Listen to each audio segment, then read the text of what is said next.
Hello, everyone. Can you hear me?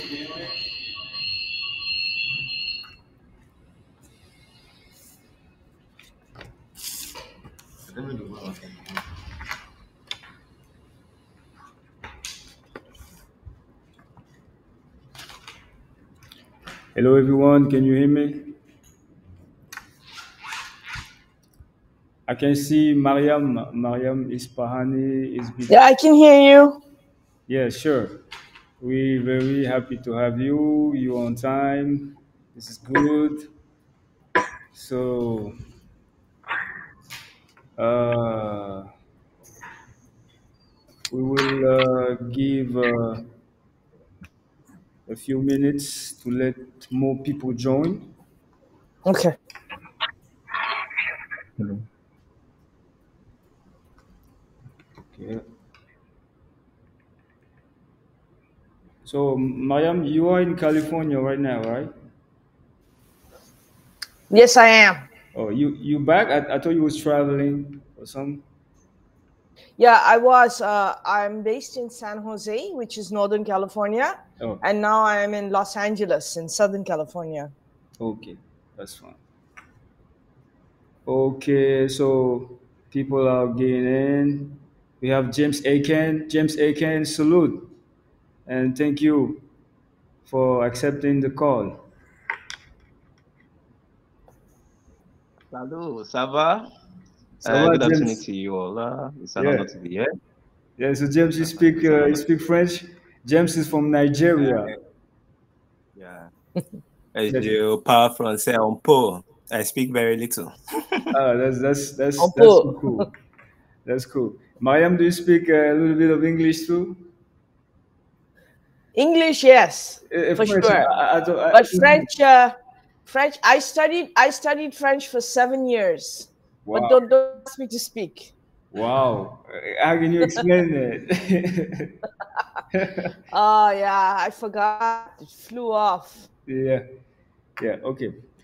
So basically, we want to see those Mr. Some people from Okalobe, are they online?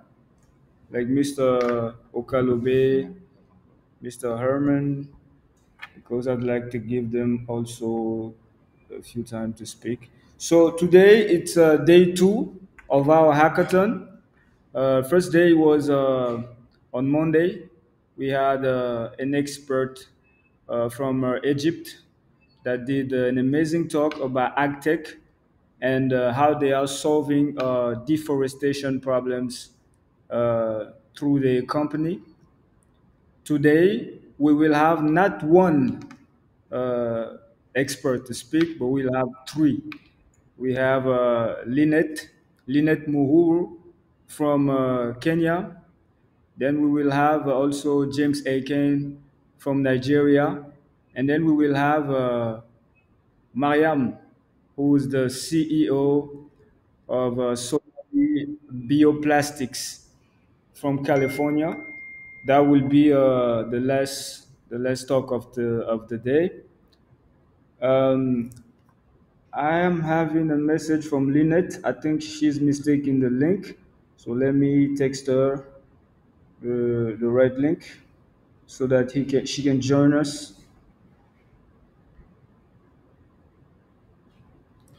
Attends, comment on ajoute les versions possibles s'il y a quelqu'un qui en attend.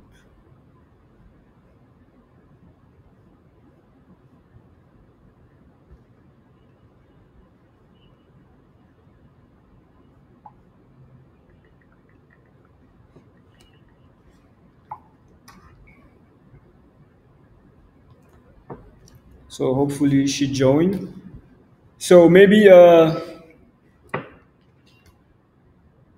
James left. Hope he's back.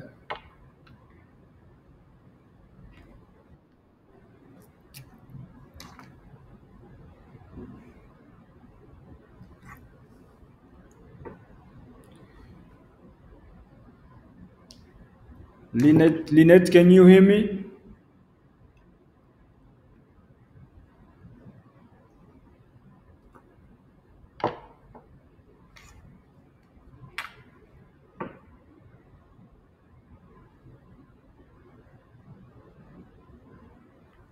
So, Mariam, as I said, the vision, because we are French, the part of Africa that speaks French. But now Right. we are doing this through a school called Okalobe, which is a tech and cloud school built in the Republic of the Congo by an ex Google or Yahoo TikTok employee.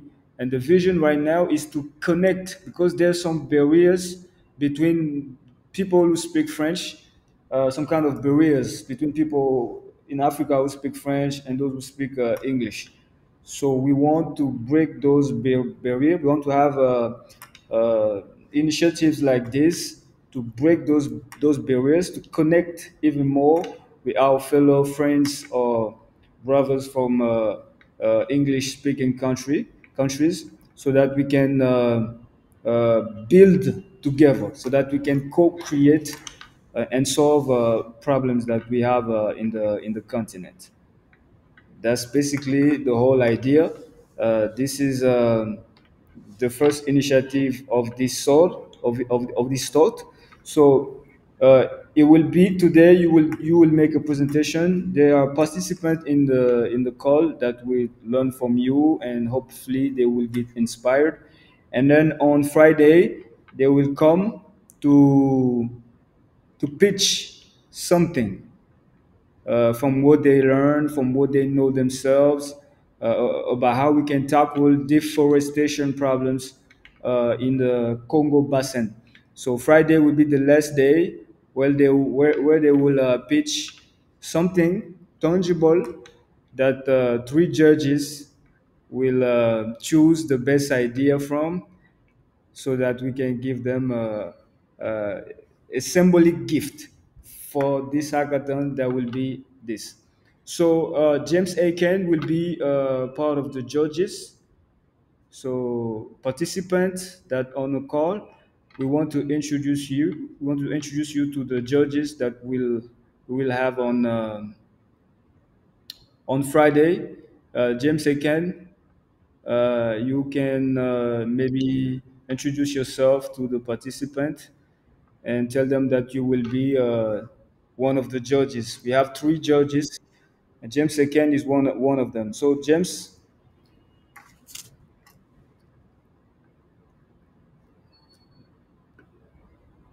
Hello, good evening. It's evening here in Nigeria, and I want to first thank you for this opportunity. My name is James Akan. I have several portfolios, and I'm a climate change expert, and I also sit as the honorable spokesperson, Democracy Africa Youth Parliament. So it's a great honor to be here.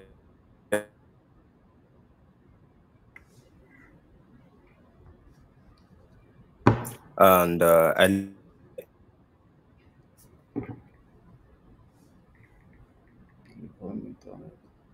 engaging experience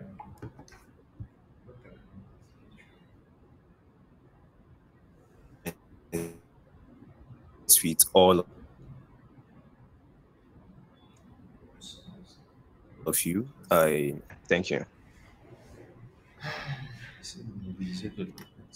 all right, thank you, thank you. Lynette, are you in a call? Lynette Muru.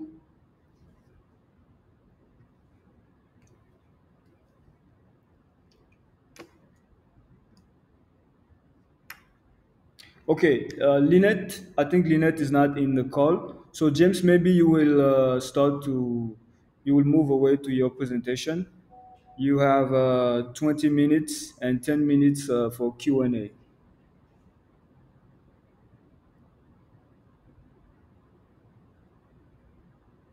Okay, thank you very much. I wanted to ask are you there? Yes, yes, we are hearing you. Okay. About my presentation, I wanted the first judge to first present while I just organize myself a little, because I'm just coming back. I just organize myself a little, and then I'll do it later. Okay. Okay, so Lynette is not on the call. So maybe Mariam, you would you want to start so that Yeah, looks like from third to first now. okay, let's go. So let me just Yeah. introduce you. Um, so Mariam Ispahani is an entrepreneur who started her entrepreneurial journey while in college in Minnesota, launching an e-commerce business selling gadgets. She has always been passionate about innovative technologies and causes for a better planet. She has been the co-founder of three startups in the technology space and the founder of two startups in the renewable space. She is self-driven, resilient, and people-oriented. Her professional career has taken her to a variety of fields in the startup space in Silicon Valley and globally.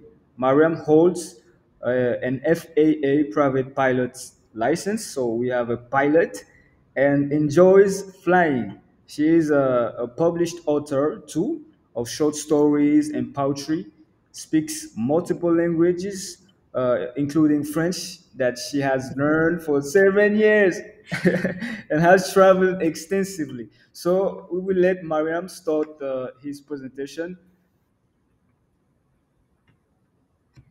Okay, thank you. Thank you very much for the kind introduction. Yeah, the French part, no, I don't think so. That's cool. Yeah, I forgot that much. Anyway, I would like to share my presentation. Could you kind of like help with that? I don't know Yes. So you see how the that's possible. you see on the bottom where there's a hand. Yeah. On the left, you have something. You have an arrow going up, an up arrow, just at the left of the hand. There are three dots. Yeah, but after at the left of the three dots, you have a hand, right? Yeah. After And then the, the arrow. yes, Oh, got it. Present now. yeah.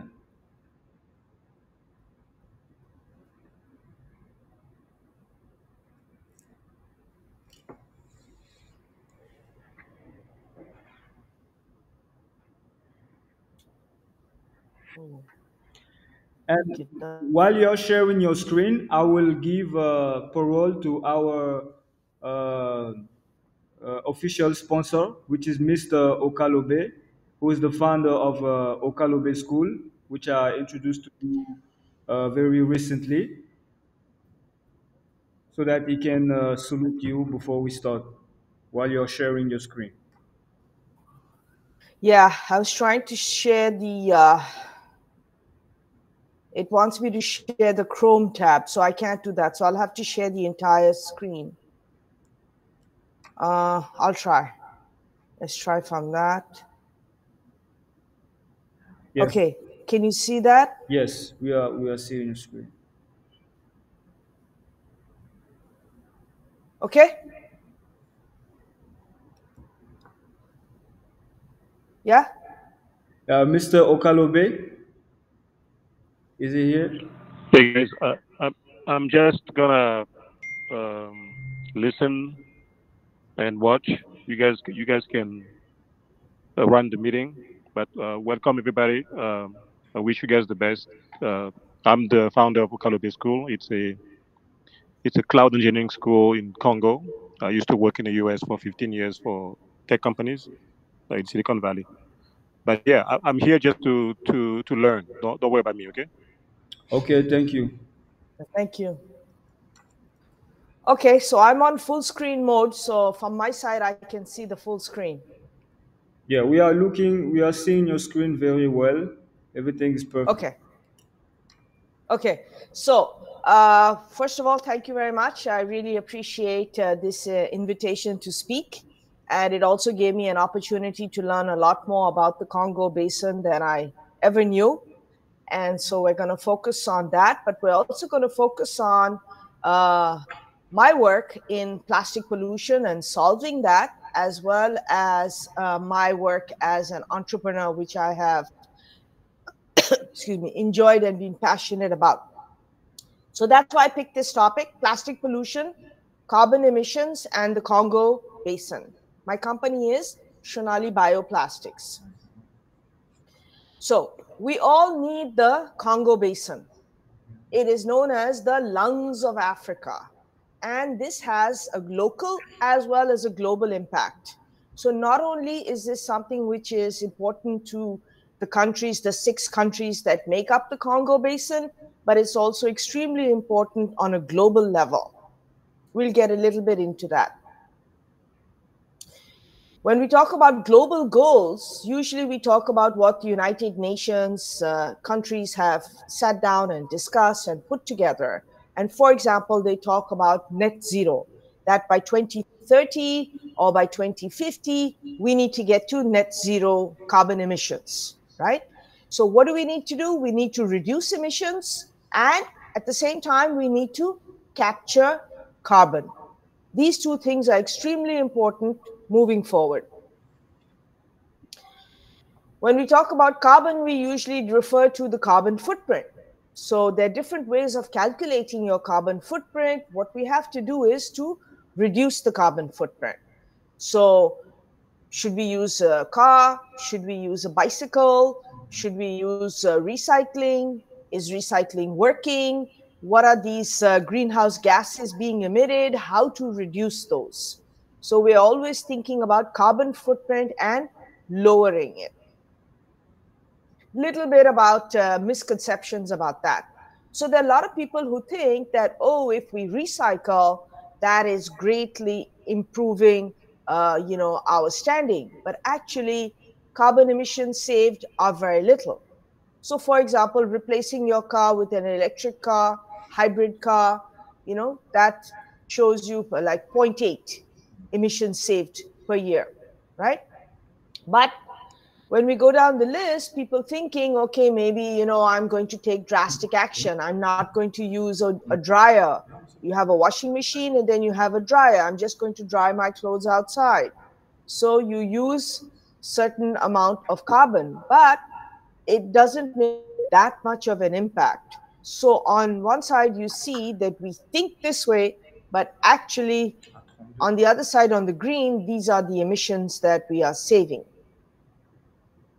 Environmental and social impact. So the goal here is, at least here based on our discussion, preservation of the Congo Basin. We have to preserve it. 30 billion tons of carbon is stored in the Congo Basin, in the trees. These trees are very detrimental to not just, like I said, on a local level, but on a global level. And the Congo Basin itself, with all the greenery and with everything that's there, it makes it carbon neutral for the entire African continent. It makes up for it. And more than 3 years of global emissions are taken care of. We're emitting everywhere, global emissions, we're having problems. As I mentioned, we have to reduce the emissions. But in this case, this rainforest is so wonderful that we need to, we can see that more than 3 years of emissions right there. In fact, I read another report which said it was a lot more than 3. But let's take it a little bit on the conservative side. So the trees that are present in the Congo Basin are carbon absorbing trees. So this is good carbon. They are absorbing this carbon, they are keeping this carbon. This is not a carbon that is going into the atmosphere and causing issues, causing greenhouse gas increase.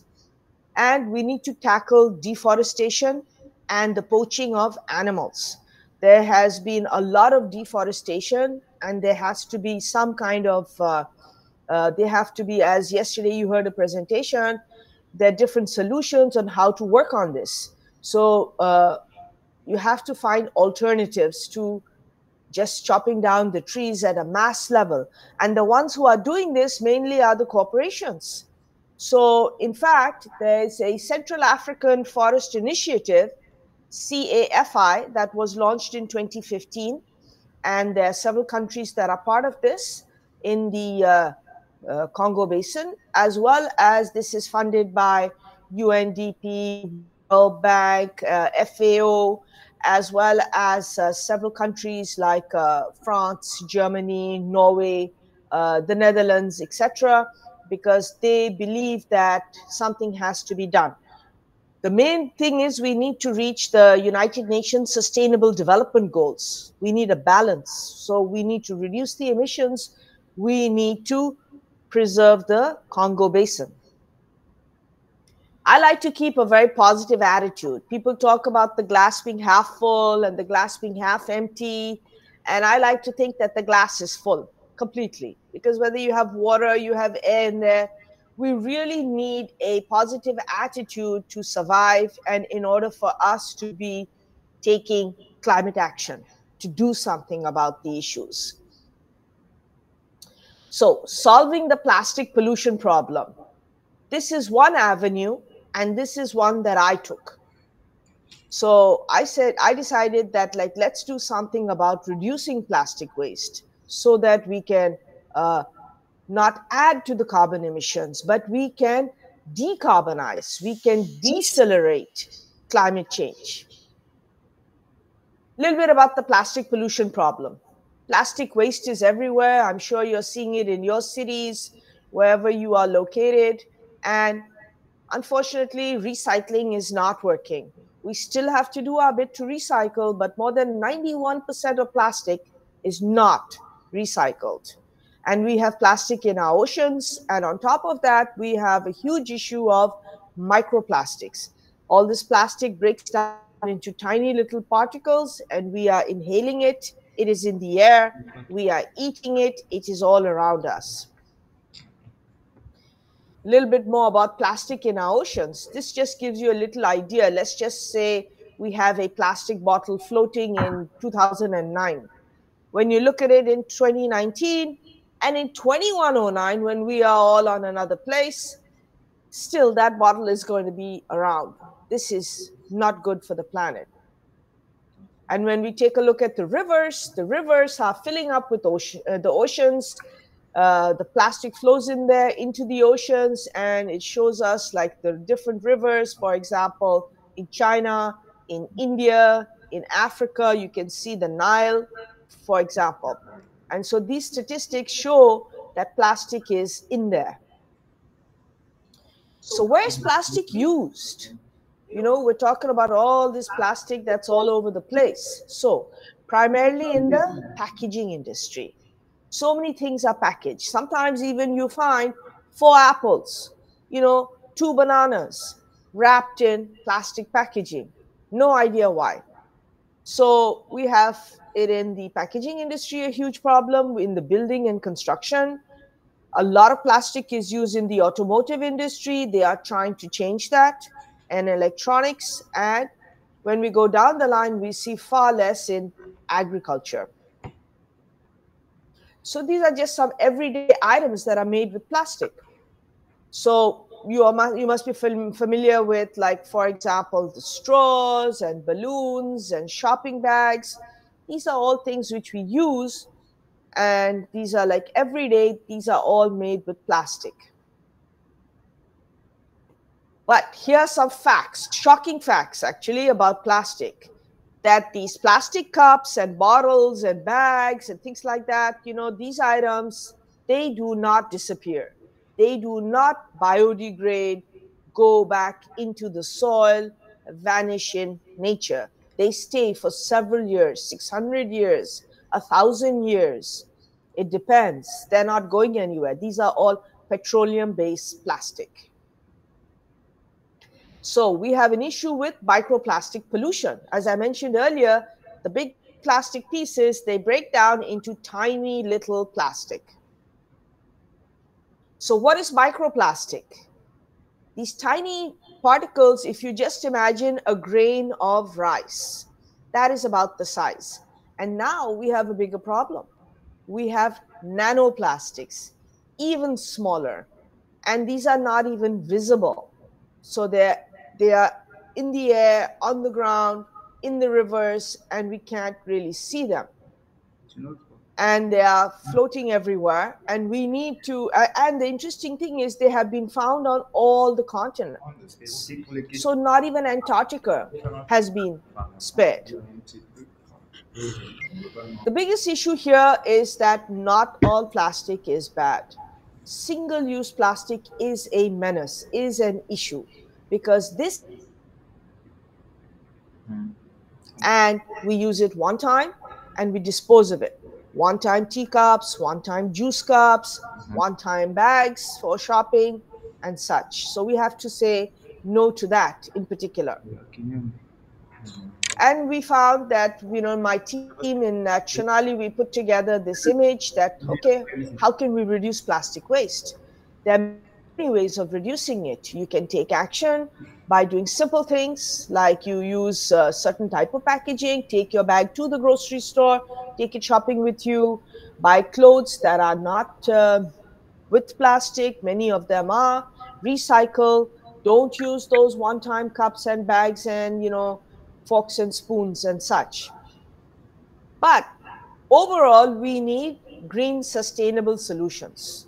So as an entrepreneur, I thought, okay, what can we do about that, right? How do we solve this? Everybody's talking about plastic here and there. So solution is using alternatives.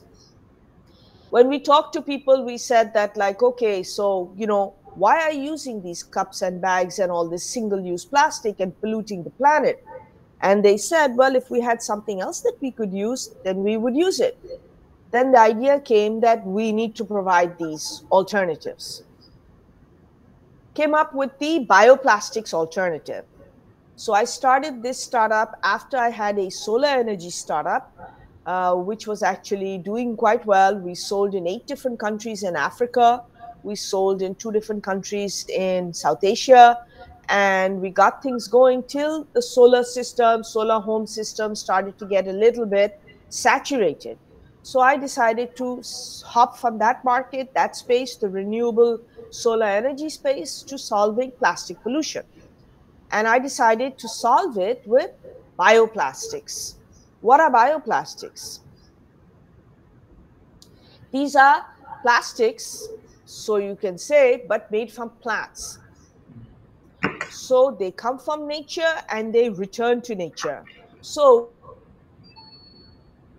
for example, and its surroundings or green areas, if we use plants to make our plastics. And these are alternatives. So plastics, bioplastics, they have a lower carbon footprint as compared to petroleum-based plastics. So this is definitely something which is environmentally friendly. A little bit about my company. So we've worked pretty hard for the past few years to make different kinds of products. Being an entrepreneur is very challenging.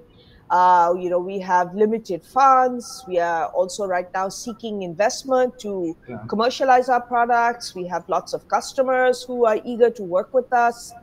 We have a few multinational and local customers. So we want to be able to make these products so that we can do something about the environment and reduce carbon emissions, offset those. So we are making pellets, for example, and then we have plans to make film and gel, and the net result products come out as like household goods and cups, bowls, children's toys, flexible packaging, even boards which can be used in the construction agencies and things like that by them. A little bit about climate activists.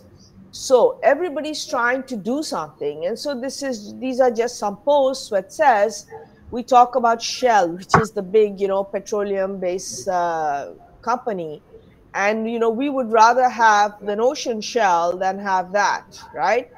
And then we have the climate crisis, and so the whole thing is to take action now. And there's so many artists who post on. So if you just take this, for example, we had the fish in the ocean, and now they're like more bottles and less fish. So there's more plastic in the ocean, and there will be more unless we do something about it. And on the other side, we have, floods have been impacting us, global warming, fires, things have been increasing. And we all need to do something to try to see what we can do to decelerate climate change. A little bit about it, a campaign that I launched in a country called Bangladesh. We worked there a lot, and it was a pretty successful campaign. Within a few weeks, we got more than 500 people to sign up. And what we did is we told them, and this is a really good idea, which I think that even you could, in the Republic of Congo, in Nigeria, in wherever else we can work with you, focus on this. We told people, whether they were students or they were, anywhere from 8 years old to 80 years old, go and find an area where there's plastic pollution and take a picture of it. So take a before picture, clean it up. While cleaning it up, you can take a video or definitely take an after photo. So when you have the before photo and the after photo, then we saw the difference. This created not just awareness about plastic pollution and the issues that we're facing, but after that, people came back to us and said, now every time I see a plastic bag or cup or something on the ground, I remember that, I had to clean that up. And I remember the impact of that. So this was Unplastic Bangladesh, we called it, and we would be happy to take this to other countries. We want to take this on a global level. We'd love to work with anyone who wants to work with us. It's really very simple to do, and it engages all age groups and schools, neighborhoods, families, etc. So that's all I have to say. Small acts change the world, and so we have to do simple things so that we can, for example, in Africa and in other continents, because we are all connected. So we need to.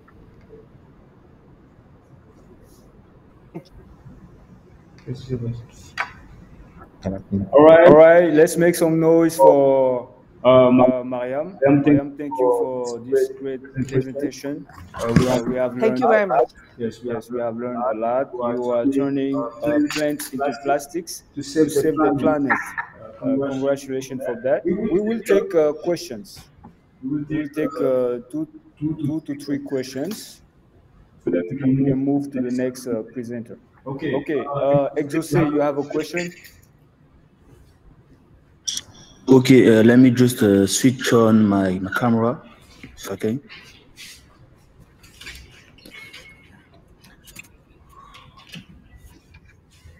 Hello, Mariam. Thank you for your brilliant presentation. Thank you. It was very interesting, by the way. So my question comes to,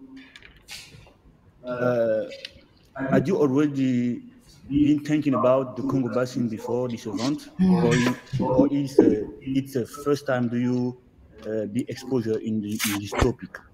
So okay, remembering Congo Basin is the second lung of our planet. Mm-hmm.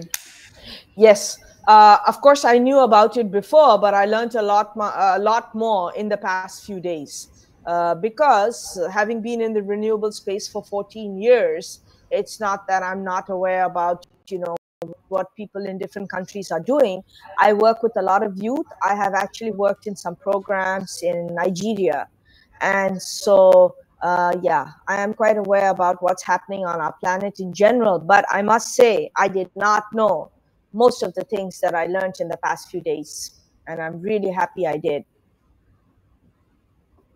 All right, thank you. Thank you. Okay, another question.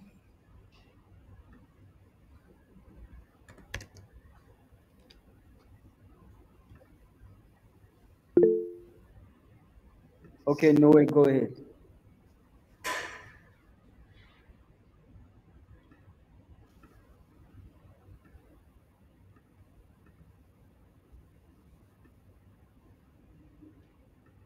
We can hear you, Noe. I am. I'm Noé Okongolonga from Congo Brazzaville. My question is this: is it possible in the 21st century to live without using plastic? Very good question. I wish it was, but it's not. But again, I like to always emphasize that not all plastic is bad, because we really do need plastic in many things, in construction, in the medical field. You know, we are very grateful for a lot of things that have been made, but we have been way too focused on plastic, and especially single-use plastic, that we have destroyed ourselves in the process. So if we could cut down on that, that would be great. But can we eliminate it altogether? I don't think so. And I hate to be negative because I'm a really positive person. But I think at this point, we just have to do whatever we can to do what we call damage control. Damage control. Okay. Is there another question? Is there another question? Is there another question? Okay, I think Mariam, they have no other question. So I will thank you for your presentation, and maybe you have a last word before we move on to the other presenter.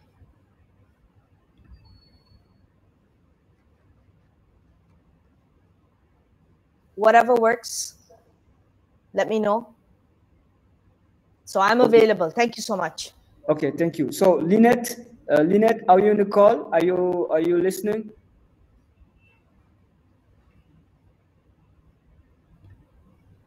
Yeah, I can hear you. Okay, so Lynette is from is a environmental specialist from Kenya. So she will be speaking next after Mariam. So Lynette, maybe you will introduce yourself and do your presentation. You have 20 minutes and 10 minutes of Q&A session. Okay, thank you.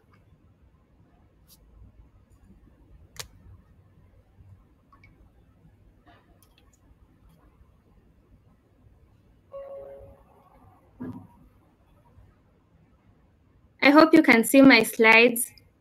We can see it loud and clear. Thank you. It's nice. Okay. Okay.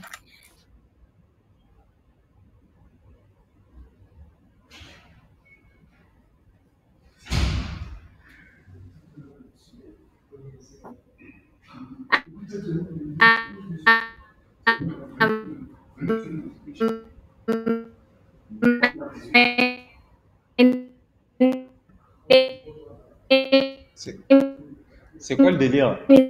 Is Lynette, and what I do in school, like besides my professionalism, that is accounting and finance. So it's such an honor to be presenting tonight to you people, and I really hope that you will get something from my presentation. Welcome. So I'll begin. Can you please, if you don't mind, can you please make it full screen? It's a little small. It's not full screen. Maybe you can use maybe the button down there. Yeah. Sorry, I can't hear you.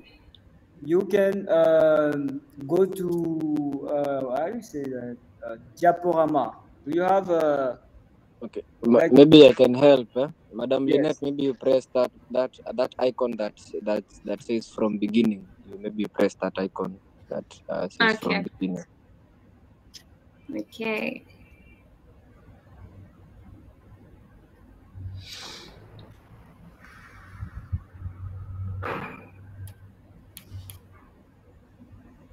How about now? Is it better? The button at the right down of your screen. Do you see that? Okay.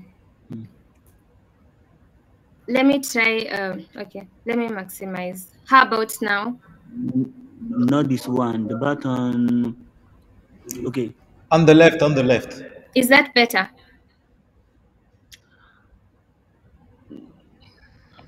If you just go on the bottom tab you will see this scrolling bar, right? For increasing or decreasing your screen size. Just before that slider, you have a button there. If you click on it, you will go into presentation mode.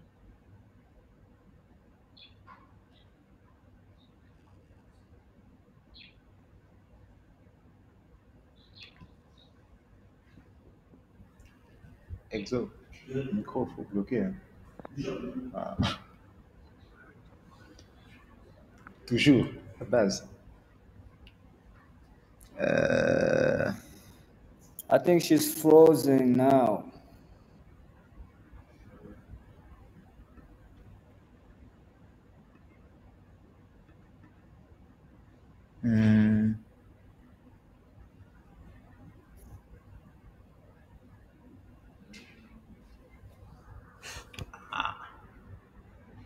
Elle a qu'à faire aussi, la dame, là. Non. Oh, c'est trop petit, wesh. C'est quoi le délire? Aïe. Non, elle a eu Okay, un... we hope non. she will be back soon. Okay, she's back. Hello. Hello, we can hear you, but we don't see your screen no more.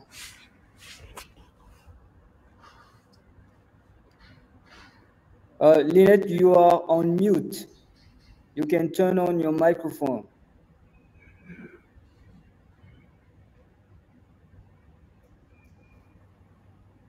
Okay. Okay, now. I believe you can hear me now. Yes, clear. Okay.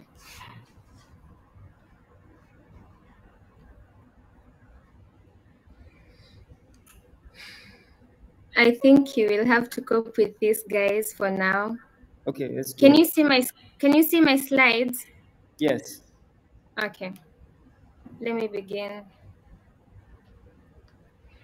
So, as a Kenyan environmentalist, I was told to ensure that, okay, the main goal here is we are talking about the Congo Basin, and from my research is what there is Congo Basin, and what we have in Kenya, like the forestry in Kenya and Congo Basin, those two are really marrying, and we have a lot of common features, because deforestation is not only a thing that is happening in the Congo Basin, it's happening all over. Even in Kenya, we really have many cases of deforestation. And so the urgency to address these issues is really paramount, and I welcome you all to this presentation. I'll begin by promoting, highlighting on what we can do to promote sustainability in forest management. And I'd like to highlight especially what we are doing in Kenya as a country, that is the effective strategies that we have. What we are adapting lately is community-led forest management. That is, as much as we are talking about forest management, as much as we are talking about sustainability, we want to engage people at the grassroots level. We do not want to just come and implement strategies without involving the people who are really involved, or the same people that are doing these activities. So sustainability is a collective effort, and that is why we are involving the communities and empowering people to be stewards of climate action. Then we have replication in the Congo Basin. That is, as I said, we have a lot of things marry for both Kenya and for the Congo Basin. And so the model of community-led forest management can be a really good catalyst for the Congo Basin practices and what is going on there. And that will provide a blueprint for effective conservation strategies. And thirdly, I'll talk about inspiring collective efforts. That is, climate action is something that is collective, like each person has to take a responsibility, because the effects or the impacts of sustainability or of deforestation go a long way. In the long run, they affect millions of people, they affect different countries. What is done in Kenya could be an issue for Africa. What is done in the Congo Basin could affect, we all know that it is a major carbon sink, and So this deforestation thing is really going a long way, and therefore we have to really, all of us must take collective efforts in climate action and being environmental stewards. The impacts, the importance of the Congo Basin to our ecosystem, these are just a few. I know we have many, but these are the 3 key ones I got from my research that I would like to talk about tonight. That is, we have biodiversity hotspots, because the Congo Basin is home to over 10,000 plant species and 400 mammal species. So we really have to take care of it. And carbon storage, secondly, that is acting as a crucial carbon sink. The forests of the Congo Basin help to mitigate climate change by storing vast amounts of carbon dioxide. And therefore, the minute these trees are being cut down, maybe without planting them back, that is really going to have a huge effect on us. And then lastly, we have water resources. Congo Basin, it provides essential freshwater resources.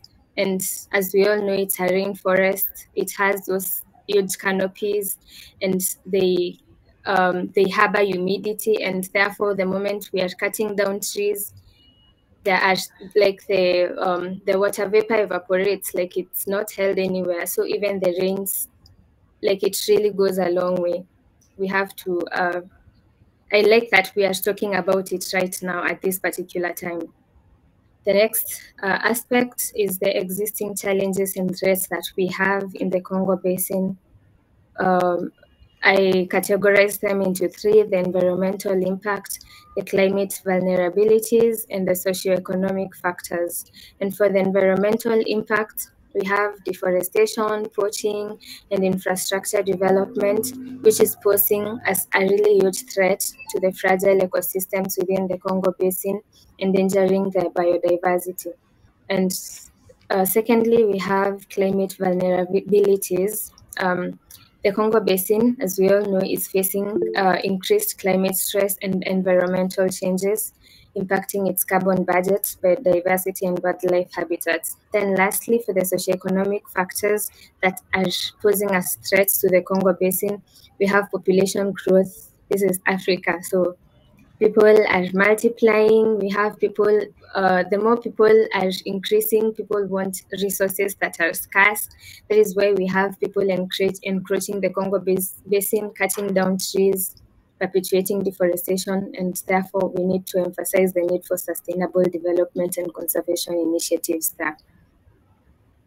On socioeconomic drivers of deforestation, we have agricultural expansion, that is the demand for agricultural lands, just as I said, because of population growth, logging and timber trade. People want resources at all costs. It doesn't matter what they have to do, they just want something for them. So we have that. And lastly, we have infrastructure development. There are mega projects being done, but people do not want to think in the aspect of, this is what we are doing. We are degrading our ecosystem. What do we need to do to ensure that we replace what it has lost? People just want to keep on digging and cutting more trees. And as I said, these are just a few that I could fix in my presentation. We have many, but for now, these are the ones I'm interested in talking about. Okay. Then I'll talk about the impact of deforestation on biodiversity. We have species extinction. That is, of course, as people. Lynette, yes, yes. You're not going down the slides. We can't see your slides. They look good, but we can't see them. We're only on the first slide. Oh, I'm sorry. Let me check. Move to the next one, then next one. Okay, it's still on the first slide?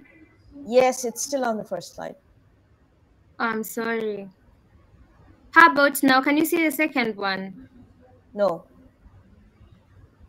I think you should quit the presentation mode. I think it's the diaporama that's being showed to you, but we are still seeing the PowerPoint inside the PowerPoint.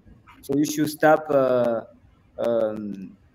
the broadcast to to just show the PowerPoint. Yes, now you can move on.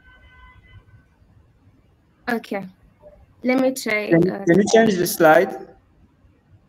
It's what I'm trying to do right now.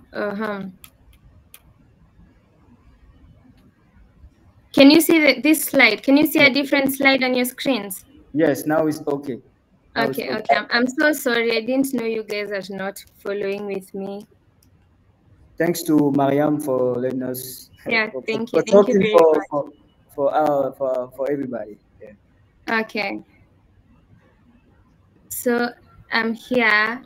I was talking about the impact that deforestation has on biodiversity. And as I just said, I highlighted a few that I can talk about in this short span, that is 20 minutes. I couldn't fix all of them in my presentation, so bear with me. We have species extinction, that is habitat loss, that is threatening the survival of numerous plants, because trees, they have habitats for very many wild animals, for birds, yeah, and those species are becoming extinct as a result of that ecosystem degradation. Then we have habitat fragmentation. Fragmented habitats impede wildlife migration, reducing genetic diversity and increasing vulnerability to extinction. And lastly, we have threat to indigenous communities that are really relying on the resources they can get from the Congo Basin, and deforestation means that there is nothing for these people, or they are getting a less amount of the same resources they should be getting. Now I'll talk about the collaboration and partnership opportunities that are there in all this talk, or in this initiative of collaborating so that we better the Congo Basin. We have international partnerships. Okay. As I mentioned earlier, I work with a youthful organization, a youthful environmental NGO, and we partner big time. Like, that is how we achieve the many projects that we do. We go out there, look for partners, we email people. So the same way, just as now as we are partnering, I am Kenyan, there's a Californian, and then there's also a Nigerian, Congolese people. These partnerships are really impactful, and we can come up with something productive or substantial out of them. So we have forming collaborations with other countries, as I mentioned, then community engagement involving local communities. Like, in all this talk about environmental awareness or sustainability, we really have to engage people. If you have a project, engage them from the beginning, during the planning stage. That in that way they feel they are part of the project, they own the project, and even as you go and say plant trees there or tell them about the effects of their actions or their activities, they really feel it because they are part of it. They know they are the people that are benefiting from it, or they are the people that are getting affected. So it's really of importance that we engage people. Then lastly, technology and innovation. I know most of us here are tech savvy, so we all should be thinking of innovative ways of sustainable agriculture in the Congo Basin. I hope you can still see my slides. Yes. Are we together? Yes. Okay, thank you.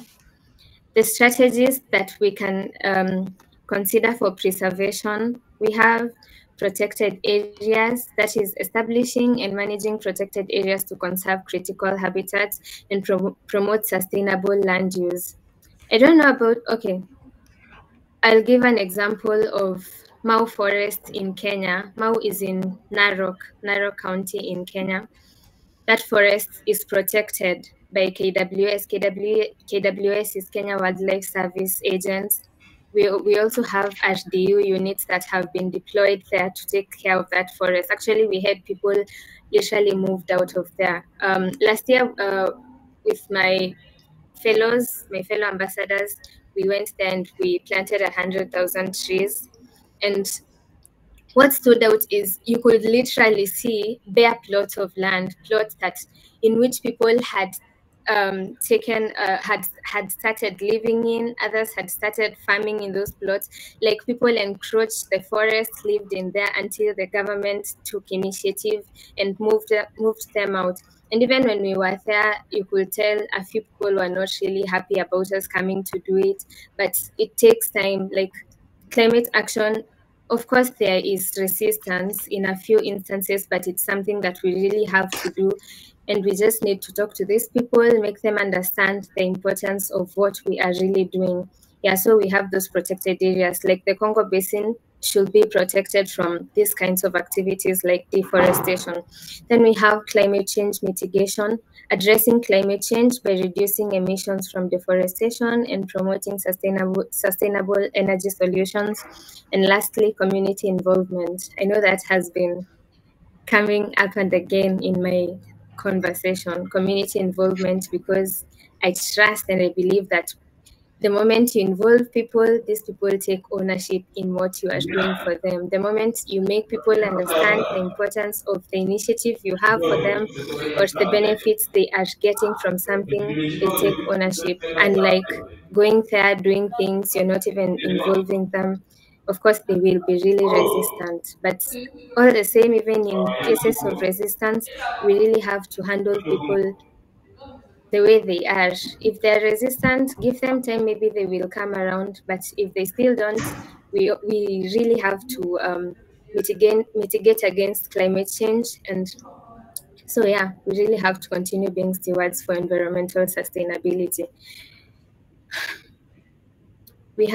There's this diagram, I don't know if you guys can see it well. There's water quality, safeguarding coastal water quality, protects human and environmental health, and keeps seafood safe. It's all about preservation for the Congo Basin. The Congo Basin is also a historic site. It's a harbor for species. We have species that take habitat in the Congo Basin. So yeah, we really have, it's a vital conversation. Then we have building a sustainable future.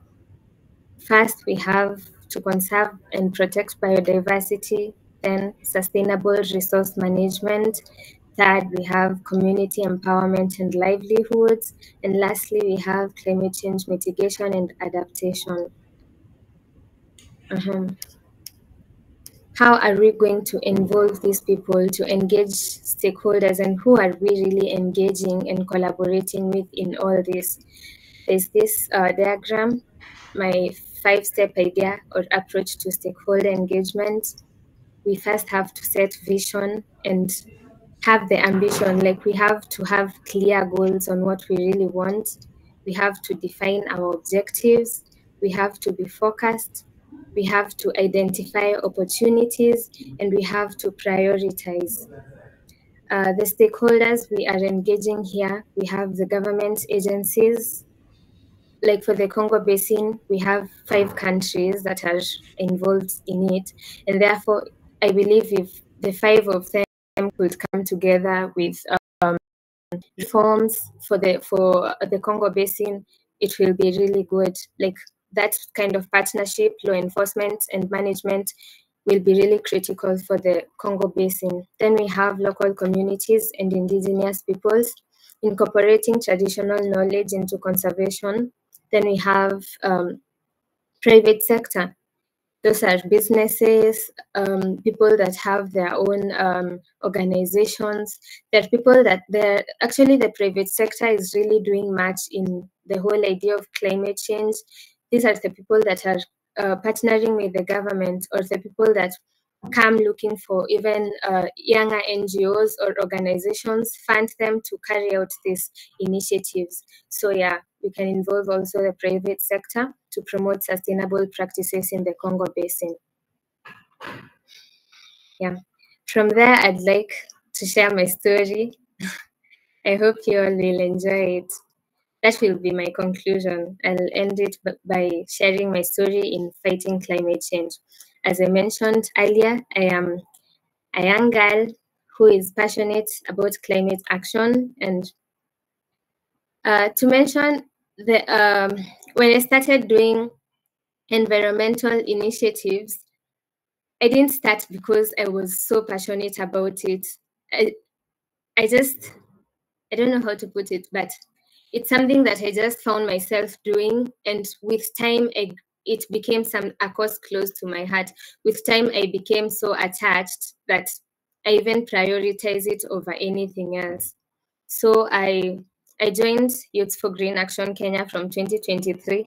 The environmentalist I am right now, I give it back to Youth for Green Action Kenya because they have made me this passionate for the environment. They have instilled me with this passion or this drive to just want better and better, or to be vocal about environmental issues. I joined in 2021.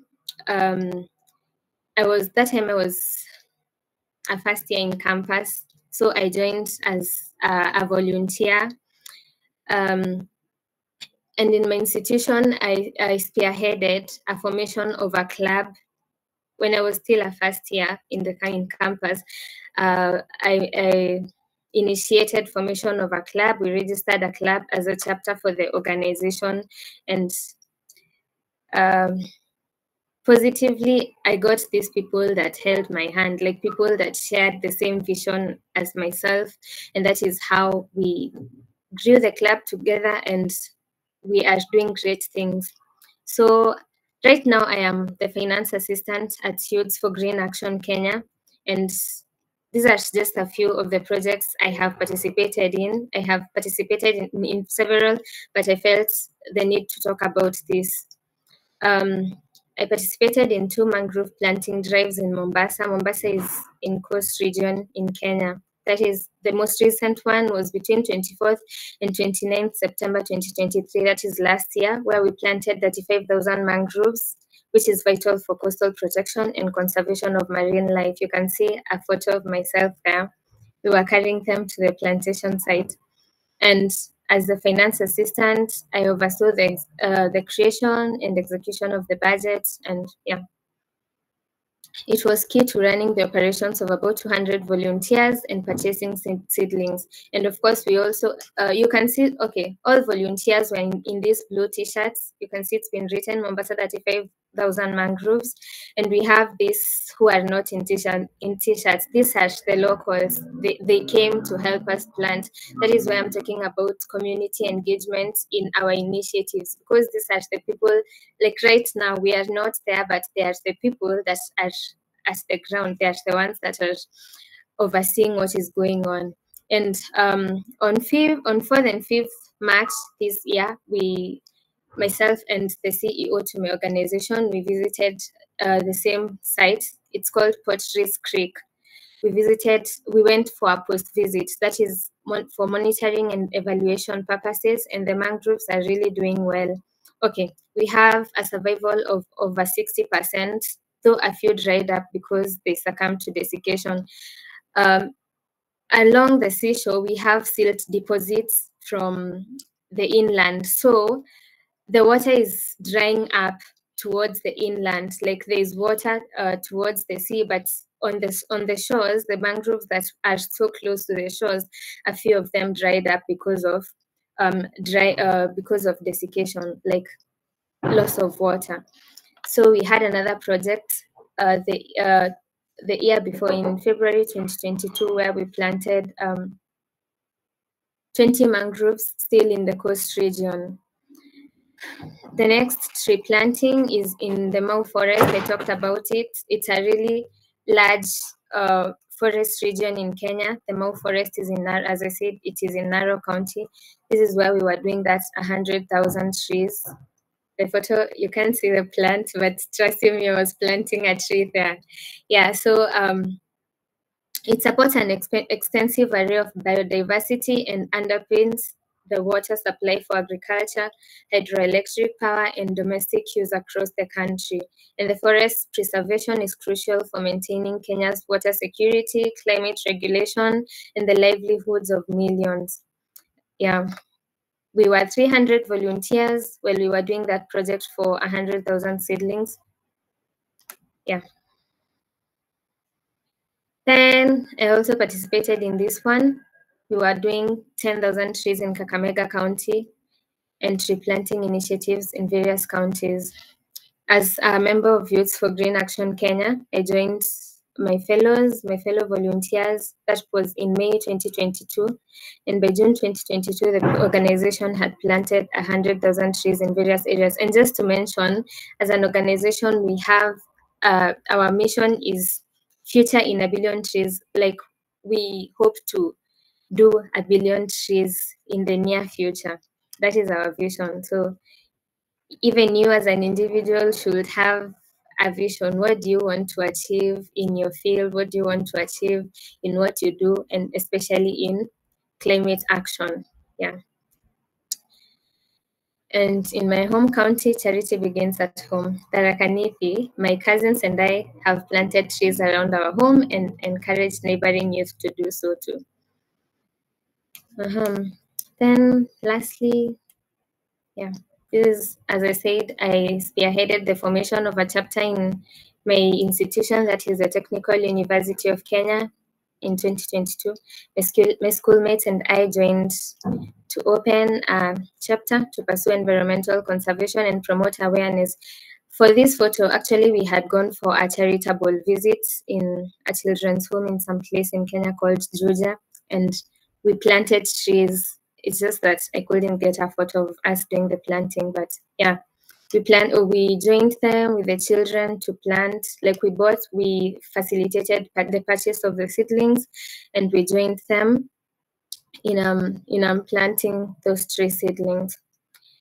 And finally, the coming year, that is next year, as an organization, we want to do 200,000 trees in Mount Elgon. It's a water tower, a source of several rivers, and we really hope that we will pull up that project. That is our next project. Yeah. Lastly, just to thank everyone for listening to me. That is the little presentation I had.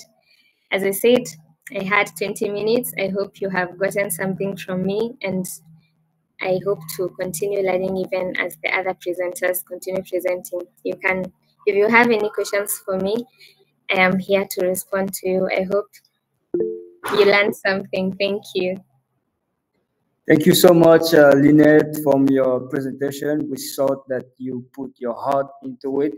And also, congratulations on your 100,000 trees. That's a big of achievement. So congratulations, and also good luck and for the 1 billion.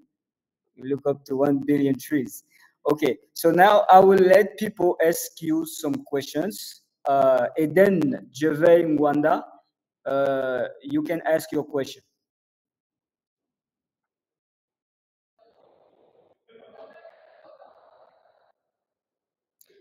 Eden Jeve Ngwanda. Yes, evening. Good evening, everyone. Good evening. I want to thank Lynette. In spite of all of the trick that have been happening, she has persevered, and thank you very much. And my question is, first of all, when it comes to climate change, I think that's my thinking. I think we are being cheated.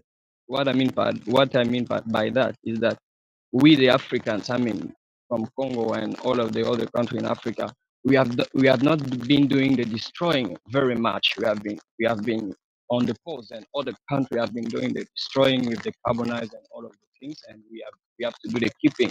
So that's very sad. And my question is about what you talked about. What is the balance between deforestation, between climate change and deforestation and all the things you talk about, when we in Congo, principally, one of our major financial resources come from wood.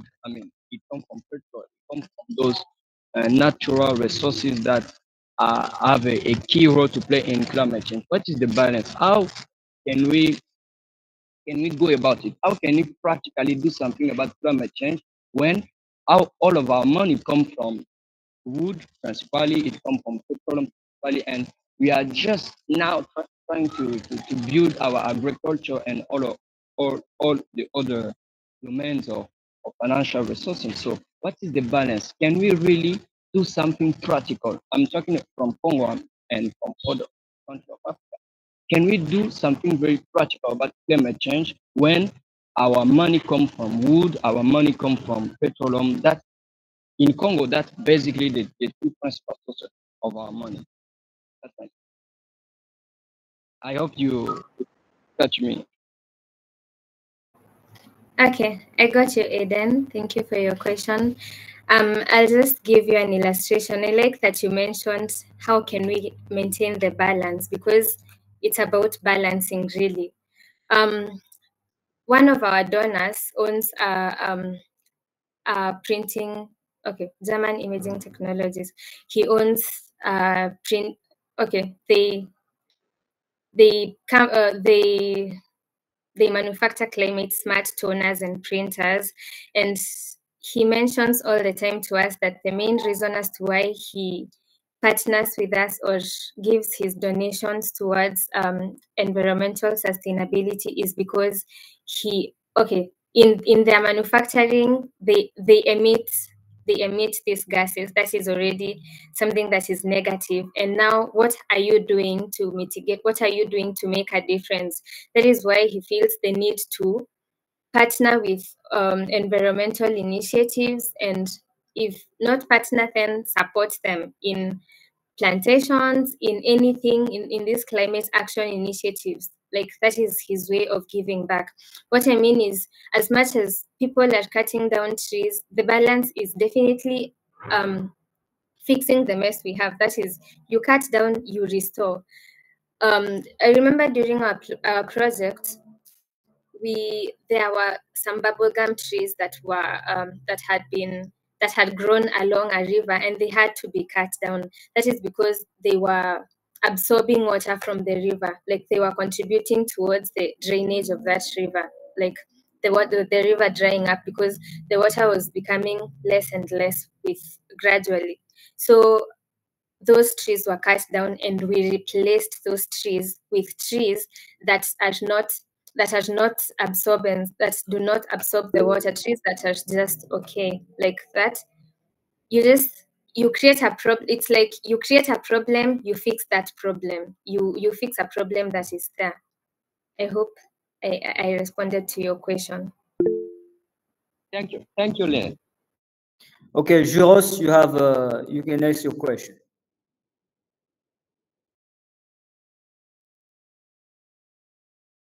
Juros.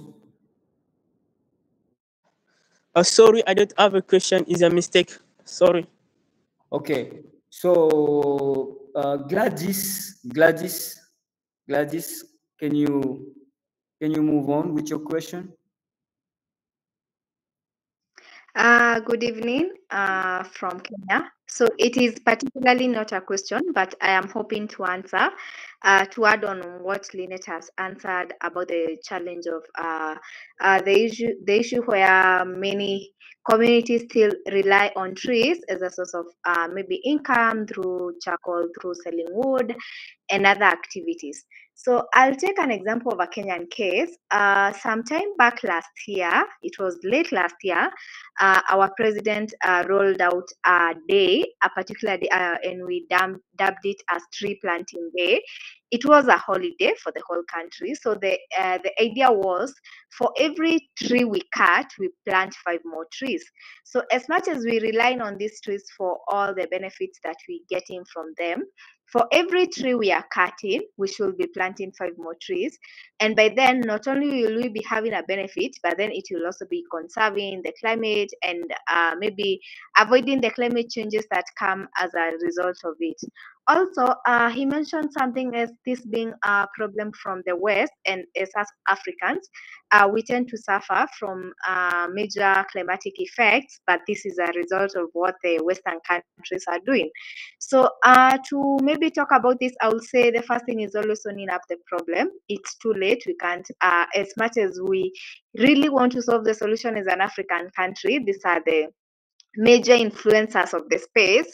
So what we can do is owning up the problem and coming up with solutions. And that means when it comes to this global effects of climate change and everything, we need to come up with some solutions that suit our different areas. That will be my answer to it.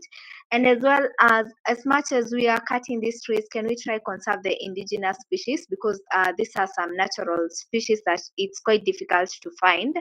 I know that we're even talking about the Congo Basin, which hosts so many indigenous species. When it comes to cutting of trees, maybe we should ensure, as much as we plant in other new trees, we can maintain some of the indigenous species. Thank you so much, Lynette, for sharing. We learned so much from you, and thank you for all the presenters. Thank you, Gladys. Your intervention was very brilliant. We learned a lot from you too. So, Alex, we'll take the last question. Alex Kajiri. Okay, thank you. And mine is not like a question, but rather maybe I would call it a conclusion, or what I've captured from Lynette's presentation is that if you have been keen, you note that whatever she is trying to put across is that much or most of the people, what they are doing is talking. Every now and then we have so many meetings discussing climate change, discussing conservation measures. We have all the COPs until COP28. But if you listen to her very well, what she's advocating is now that we should stop the talk and maybe walk the talk. It's time for action. So even as we plan on how to conserve or how to preserve the Congo Basin, let it not end from planning, but rather we take action on an individual role, so that it goes now to maybe a public role, like on yourself. On a personal perspective, you should be on the forefront in conserving this, not only talking, but we should always be on the forefront in conserving and preserving. Thank you. Thank you, Kajiri, for your contribution. It was worthy. Your call to action.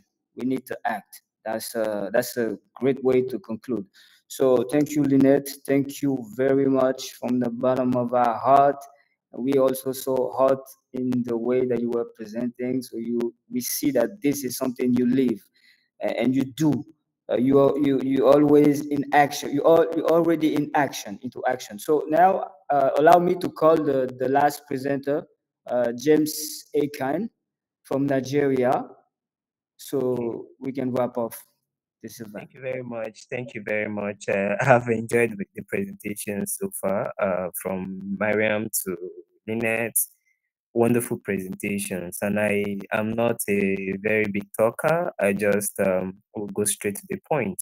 And please forgive me because we've had little power challenges here. So even if I on my device, if I on my camera, you will not be able to see me because this place is dark. And then the presentation, my laptop is down, so I cannot make presentations now. But I've just been able to pick up key things I'm going to be talking about, and I want to say that I want to commend the organizers of this. It's a wonderful initiative, and I pray that you sustain it.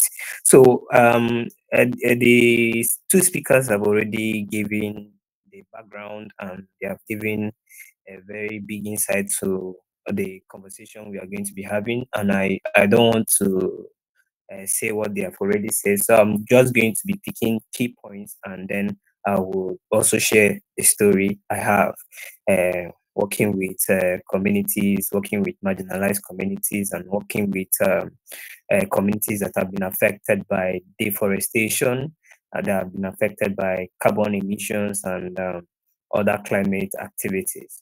So I work with like I earlier mentioned, I work with marginalized communities, and one of the communities I work with, I've been able to have this need assessment with the community people and ask them what is it that their problem is. And if you have that conversation with the stakeholders of the community, you understand that yes, I think someone already mentioned it here, that they are dependent on these trees. They are dependent. Their source of livelihood. Their source of livelihood.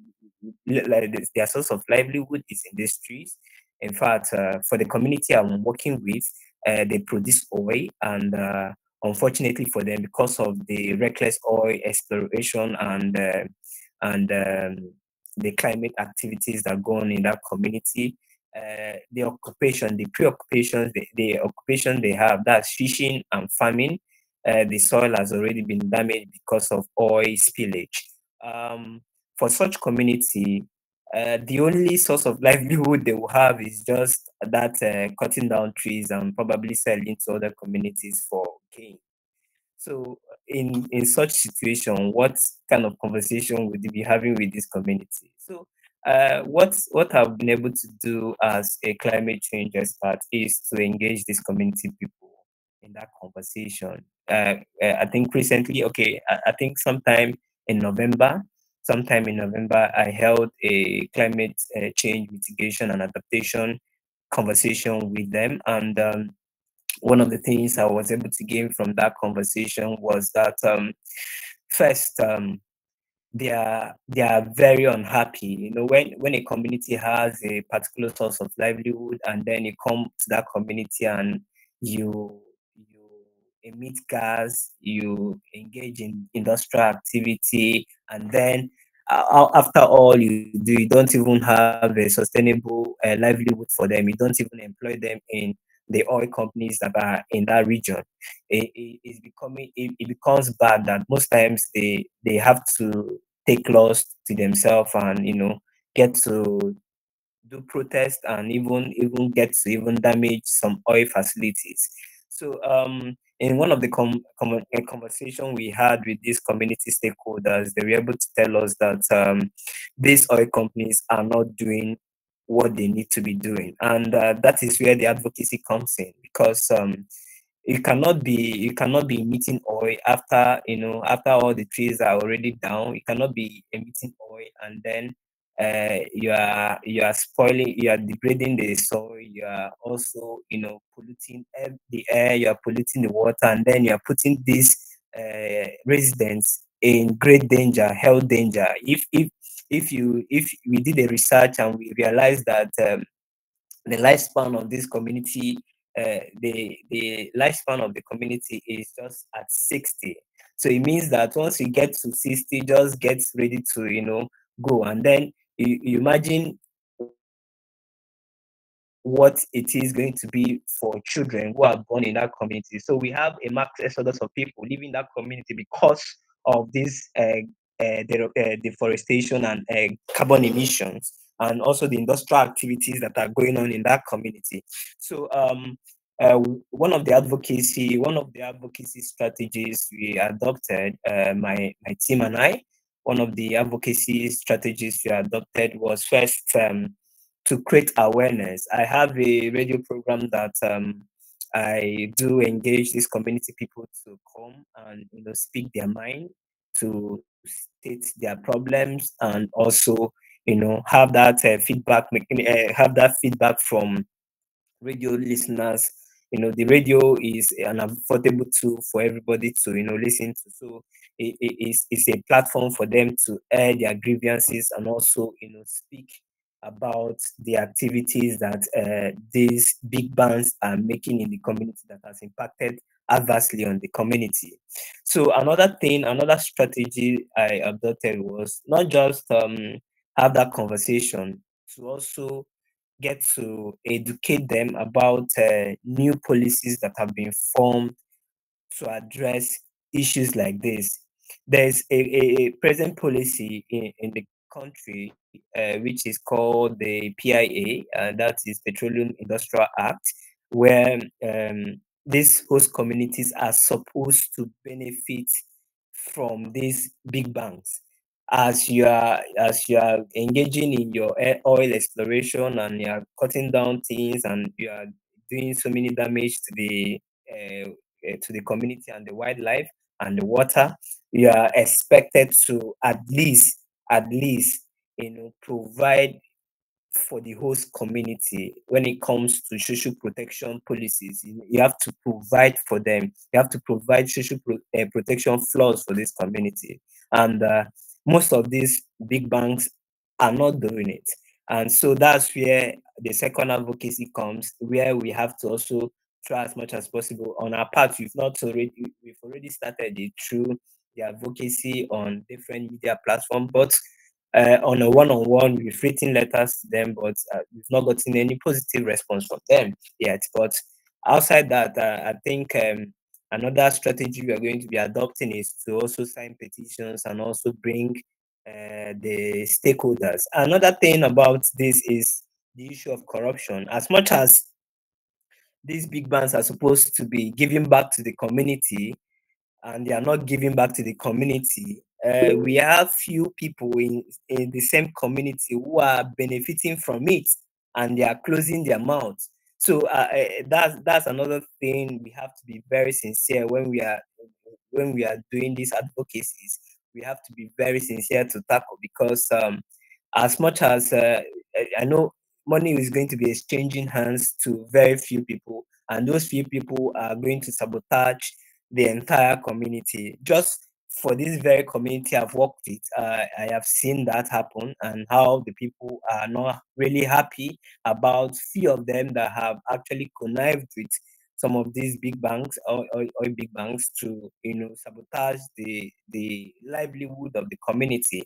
So what I've been able to also do with my little team is to we understood that outside the deforestation that happened in that community, one of the things that they face, one of the challenges they face, is that the water they have in that community was not drinkable. The coloration from the oil spillage, and also, most of these oil producing community, when you want to take their water, you see that the water, you cannot even take it, because you see that it's dark or it has very funny colors.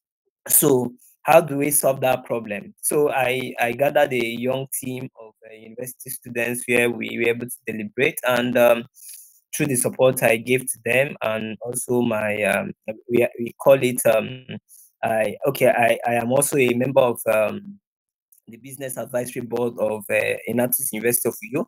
So one of their projects, Give Ibono a Future, that's the name of the community. Give Ibono a Future was to tackle the water crisis they have in that community using locally sourced materials.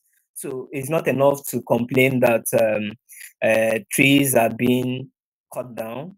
It's not enough to complain that there's huge carbon emission in the community, that there are so many problems, that the water is not drinkable, it's not safe.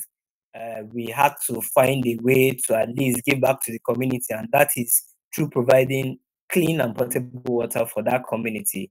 And gratefully, we're able to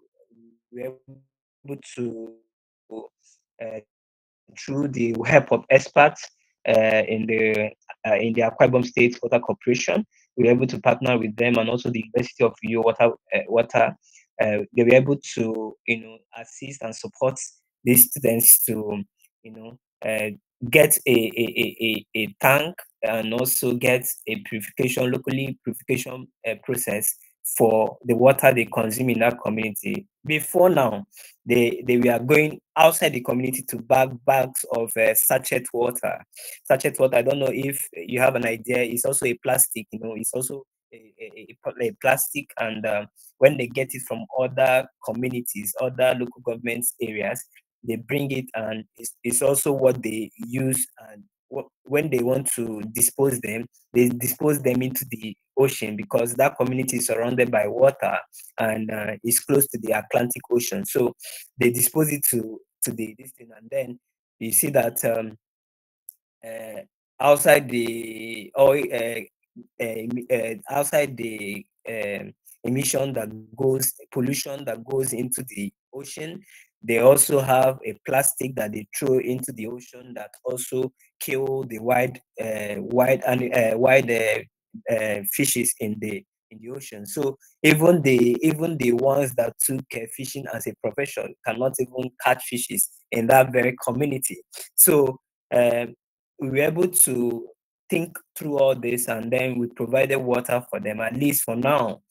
For the capacity we have, 200 households are able to access that water, and they are very happy about it. What we intend to do is to extend this gesture to other neighboring community, because we just concentrated on one out of over 28 communities in that very locality. So it's just the strength we have, but with time we are going to move forward further to impact other communities. So another thing we're able to do to address this issue is to call for a sensitization program, a sensitization and a cleanup exercise.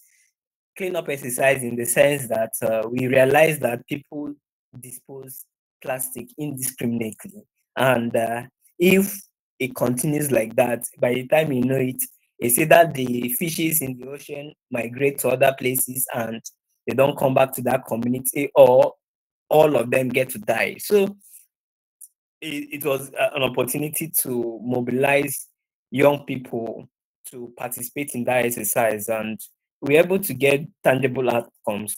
Not only did they gather these plastics together, we were able to collaborate with plastic culture, who was able to aggregate and segregate these plastics. And these plastics, instead of just disposing them indiscriminately, all those plastics we gathered, we were able to convert them into convert them into chairs, convert them into tabletops, convert them into pillows, and all the rest, through the help of the collaboration we established with plastic culture. So he's the one that coordinates the recycling process, and we gather the plastics and we donate it to him to recycle. So another thing we're able to do is we didn't just stop at that community. We also decided to extend it to other communities, and it was a very wonderful exercise. And hopefully, we are going to sustain this effort, because I think it's not enough to just come and just talk about things that affect us without actually taking action. So another thing on my part I was able to do also was to organize a symposium, a green symposium, um, for young people. Over at least over 200 people have benefited from this green symposium, where we're able to bring in experts like we brought in that plastic culture, who we have a collaboration with, and also we also brought in Zoacell, who specializes in agriculture and plantings. Uh, she has a particular planting seedlings that she donated for all our trainees, beneficiaries of our trainees, because at the end of the symposium we organized, they were tasked to mentor young people to so that they can come out and take action. So one of the things they did was to take uh, everybody that indicated interest in their areas, from the plastic culture to from the plastic culture who is specializing on recycling waste and turning them to wealth, to the Zoacell that specializes on giving young people, building their capacity to plant trees and plant key seedlings in different areas, so that they can actually have a sustainable livelihood, because you cannot be telling them to stop cutting down trees without giving them a means at least to sustain themselves. So that was the idea behind it. So and it worked out fine. Hopefully by I think in hopefully in the next the kind of seedling she gave, in the next I think 1 to 6 months, we are going to begin to see evidence of what these young people have planted. Some of these things are going to be, some of these trees are going to be coming up, and it's also a way to address the environment. So I will not go into the theory to, the two presenters have already said so much about it. I'll just leave it at this few. Because of the power challenge I have, my battery is already going down. So I just will leave the room for questions and contributions. Thank you very much.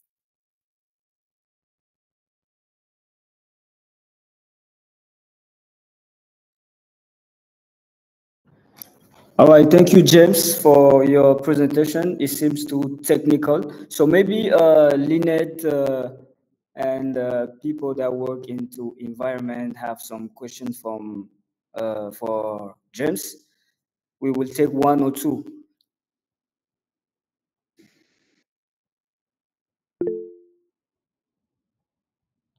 Okay, go ahead. Someone.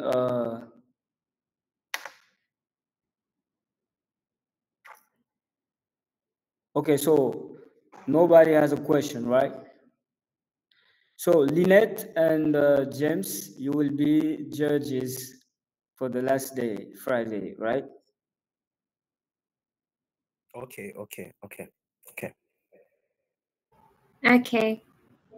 Okay, so maybe you have something to say to your participants that might be on a call for Friday.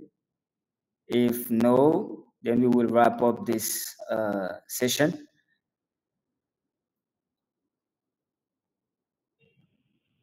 So I want to quickly encourage everyone here.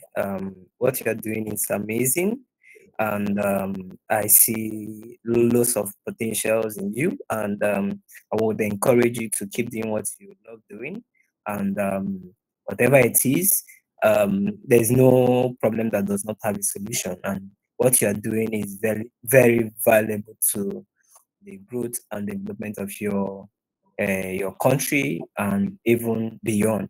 Thank you very much. Thank you, James. Okay. To participants in the in the hackathon, your innovative solutions have the power to drive positive change for our planet. So what I will tell you is let your creativity and dedication shine as you tackle environmental challenges head on. And finally, I would like to remind each one of us that sustainability is not just about environmental impact, it's about resilience. Your efforts not only benefit the planet, but they contribute to the long-term financial health of what you do, or to the long-term health of millions of people and species and animals. Like, they really impact a lot of things. So thank you for your commitment to both environmental and global sustainability. It was pleasure talking to you all. I have learned a lot and I appreciate the opportunity to be here tonight. Thank you. Thank you, Lynette. And for participants, please, we want this to be just symbolic. We bring to you, I think, very knowledgeable people, experts from all around the world. So we want you just to give something back on Friday. It's symbolic. We don't want you to build something complicated. You can just present a workflow, an idea. You will just have like 5 minutes. So 5 minutes to 10 minutes is just to present something, so that we end up this event in a fun way and enriched way. So basically, that's it. We over time right now. We will keep in touch with you in the WhatsApp groups. So to all the participants, please introduce yourself in the WhatsApp groups. So we keep talking into the groups. We still have tomorrow. So keep reflecting on the idea you will present for 5 minutes. You see, it's not much, so that we can wrap up this event uh, in a very good way. So, with that said, I just want to thank you, everybody, the participants, the experts that took their time from their busy calendars to talk to us, to teach us many things that we didn't know, that we learned. So, gratitude. We thank you so much. And we will be sharing on Friday, we will be sharing a book address where we'll have where there will be all the contacts info for all the experts that participate into this event from Monday. So we will share this with everyone, so that you got contact from each other, so that maybe you can use it however you want. So Thank you and see you on Friday.